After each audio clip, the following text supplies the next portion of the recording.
My name is Mark Quant. I'm the Executive Director of the Regional Food Bank. The Regional Food Bank is a not-for-profit organization. We're located in Latham, have a big warehouse and office in Latham. We work to help alleviate hunger and prevent the waste of good food. Lots of different reasons that the food industry has food that they cannot sell, but instead of throwing it out, they can donate that food to the food bank. We collect it, bring it back to our warehouse here. Some of it needs to be sorted and repacked, and then we distribute that to food pantries, soup kitchens, homeless shelters, and many other agencies that are helping feeding people in need. We have about 1,000 different agencies we serve. We serve an geographic area that extends from the Canadian border in the north down to the New Jersey border in the south. We have about 1,000 different agencies that we serve. And altogether, those agencies are serving about 300,000 people in need every single year. Okay, we're now on our distribution dock. So everything we do at the food bank really kind of, in the end, funnels down to this dock. This is where agencies pick up the orders they have placed. And the agencies have access, they can even access this online, to all of the food that we have in our system. And they can place orders, they order whatever they want, and we have certain days when they can pick up those orders. Every 15 minutes we handle 2 different agencies. But while they are here picking up the food that they have pre-ordered, they can add to their orders. We have, as you can see, lots of produce all on here, tomatoes, onions, all the assorted vegetables in here, I think some salads. So it's a great product that agencies really love to get. We'll walk through the warehouse. As you can see, we have lots of good food. We call this is our dry section or non-perishable section. So that none of this food requires any type of refrigeration. And there's really pretty much anything that you might see in a grocery store could potentially be donated to us. Along this aisle also, we stage orders that have been pre-pulled. So again, agencies call and they place their orders. They go through our inventory and they can pick whatever they want. And our staff, so for instance, today's Monday, and they would have to have placed their order for today by last Thursday. Our staff then pulls that order on Friday, so it's available for them to pick up on Monday. So all these orders in the racks are for agencies to pick up. They've all been pre-pulled. And I like to take people down this aisle because we have in this aisle a lot of our salvage products. So people see it and they think we have a lot of bananas here, but it's not bananas. So this is food that was donated because, for the most part, the packaging has been damaged. Also, there may be some food drive product in here.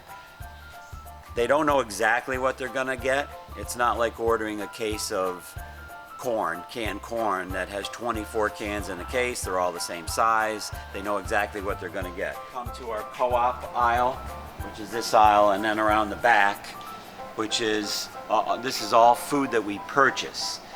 So there's no way we can get everything our agencies need through food donations. Our goal is to try to have it set up so that agencies will be able to get whatever they need, or almost everything they need, through the food bank.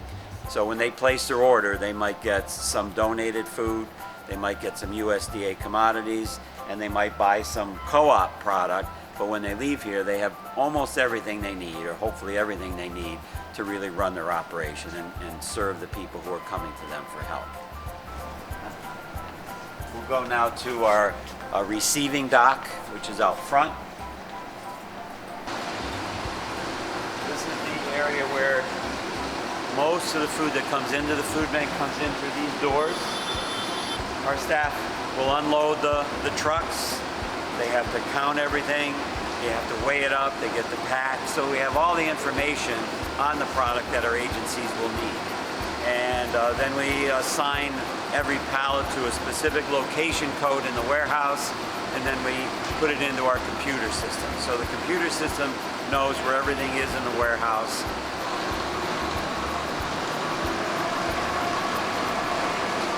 So we have a big freezer here. It's about 11,000 square feet. We can store all kinds of good food in here, a lot of meat, all vegetables, pretty much anything you can think of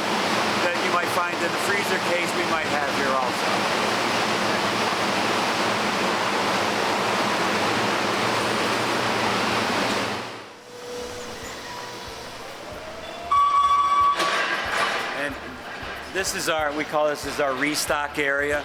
So the other area where we were in were the co-op product and the salvage product. There was other product in the back there.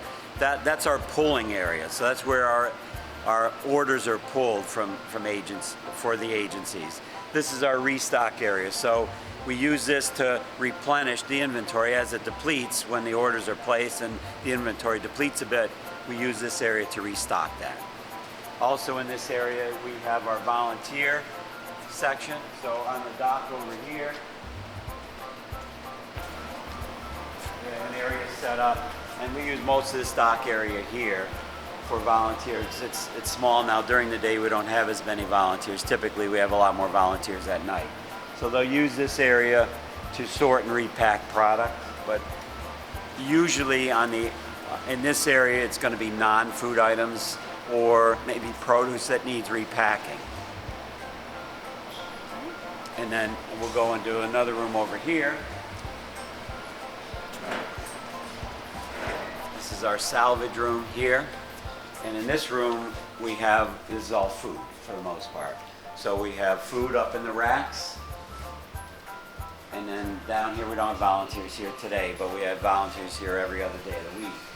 And then they'll sort and repack that food again, kind of the same thing. So this is food that has been damaged.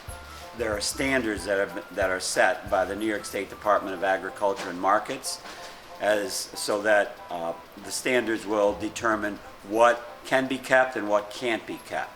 So if the dent is too severe, for instance, or if it's in a certain location on a can, we're not able to keep that. If it's in some other kind of packaging and the product is exposed, we can't keep that. That's it.